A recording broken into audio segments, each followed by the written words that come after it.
When I'm not reading comic books, I like to read regular books of all sorts. Recently, I picked up a collection of the complete fiction of H.P. Lovecraft. Now I know what you're thinking. What does this have to do with comics? Before you click off the video, let me explain. H.P. Lovecraft is considered one of the very best authors of the 20th century, a claim I will absolutely agree with. Stan Lee is, in my opinion, the second greatest writer of the 20th century, after Edgar Rice Burroughs, of course. And I have found a couple definite links in the writing styles of Lovecraft and Lee, ones that I will explain in this video. I'm not saying Lee modeled his writing after Lovecraft. I'm just saying there is a distinct similarity in their philosophy on storytelling. And it comes down to two things: the concept of a shared universe and the phrase, never give the reader what they think they want. I think a close look at the philosophy and execution of these authors will help explain why their work continues to enthrall readers generations after their original publication. As I said, I recently picked up a copy of a collection of H.P. Lovecraft's collected fiction, compiled in chronological order. I had heard of Lovecraft before, as I'm sure most bibliophiles have, but all I knew of him was the Cthulhu mythos. Beyond that phrase, the Cthulhu mythos, I knew nothing. I knew one day I'd get around to reading his works, and never wanted to spoil it for myself. So, I went into his fictional world blind, and found myself captivated. Let me say a couple of things here. The average person talking about Lovecraft hasn't read Lovecraft. Or if they have, they haven't read his entire collection, likely just reading The Call of Cthulhu, because it's the most famous. They all say the same few things, but if you read his entire collection, you realize that most of those people don't know their Nyarlathotep from their Azathoth. Side note, I watched a documentary about Lovecraft a few months ago, and Neil Gaiman was interviewed, chattering in his usual self-important manner, and I just sat there thinking, this guy's never read Lovecraft. Nothing he said made sense. All of Lovecraft's stories end in the narrator being interrupted as he's writing in his diary, closing the story with a ...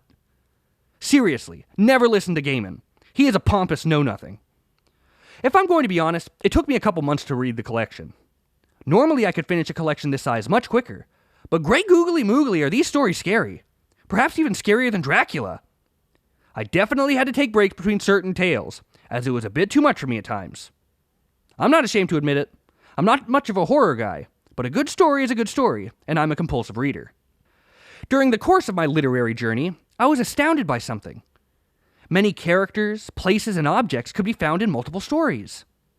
The city of Ulthar, Randolph Carter, the Necronomicon. As I went on, I began to realize that was because all of these stories took place in the same world. Or worlds. You have to read the books to fully understand it, as it's not as black and white as it sounds. Not by a long shot. Lovecraft's world even crossed over with that of Robert E. Howard's Conan. And this reminded me, not surprisingly, of Marvel Comics. Each book could be read individually and enjoyed fully, but most of them tie together, in one way or another, much like the Marvel world does. Ever since Fantastic Four number 5, when Johnny Storm looks at the first issue of Incredible Hulk, we have known that all the Marvel characters have occupied the same universe. As common as it is nowadays to have shared literary and cinematic universes, it wasn't always that way. Of course, there have been series like Sherlock Holmes, where the same character shows up in novel after novel, but different series crossing over was exceedingly rare. The only one I can think of was, again, Edgar Rice Burroughs. Many of his characters and places, like John Carter of Mars, Tarzan, Carson of Venus, and Pellucidar, have popped up in his other stories. But as I said, it was hardly ever done. DC had a shared universe by 1962 when Marvel first had theirs, but Marvel's, like Lovecraft's, was helmed by one man, and it was started from the ground up as a shared universe, not put together later like the original Justice Society was. The other thing I noticed when reading Lovecraft was what he didn't do. Minor spoiler alert. Lovecraft stories are filled with monsters. Shoggoths, Cthulhu, Azathoth, the Whisperers, the Ghouls, the people of Innsmouth. Monsters! But more often than not, especially early in the collection, the monsters are implied, described not in visual descriptions, but in the abstracts. They are hardly ever seen, but like the wind, you see the effect it has on all it touches. Side note, that's why I don't like seeing statues and busts of Cthulhu and other Lovecraftian creatures. Seeing non-Euclidean beings in the 3 dimensions totally undoes the majesty and horror of his stories. But I digress. This wasn't a decision Lovecraft made because he was a poor writer, or because he couldn't think of anything grotesque enough to invoke horror. Believe me, when he does describe the monstrous, like in the Dunwich Horror, he can come up with some hair-raising visuals. But he knows that describing something outright may not inspire the same level of terror in everyone. So he wisely leaves it up to the reader's fear-stimulated imagination to fill in the gruesome details. Or, to put it in Stan Lee's lingo, never give the readers what they think they want. In a medium as visual as comic books, Stan Lee couldn't exactly not show how characters looked or what happened. But he could use clever writing techniques to tease what we thought we wanted to see without actually giving it to us. Stan Lee was a master at this. As much as I want to see a definitive drag-em-out between the Thing and the Hulk, because I know the Thing would win because he's cooler and stronger and better in every possible way, do I really want to see that? In reality, no. Part of the fun of comic books is the adventures you can put them on in your head when you close the magazine. The speculation of who would win or what would happen if. During Lee's run, the Thing and the Hulk fought a handful of times, but never was there a definitive winner. There was always a reason that the Hulk won, aside from him being meaner and stronger. Same with the Hulk and Thor. Stan Lee knew that if he gave definitive answers like that, he would be upsetting at least half of his audience. Who wants to continue reading the adventures of a guy who got trounced when it really mattered? No one, most likely. Lee didn't only use this motto, never give the readers what they think they want, just with tests of strength between characters, but that's the easiest illustration. Fans wanted Peter Parker to tell Aunt May that he was Spider-Man. They wanted Tony Stark to tell Pepper Potts how he felt about her. And they wanted Captain America to finally defeat the Red Skull once and for all. But once you tell that story, you can't untell it.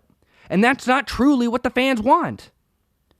As much as we desire to know something, or see something definitely, Stan knew that in the end, it isn't what we wanted.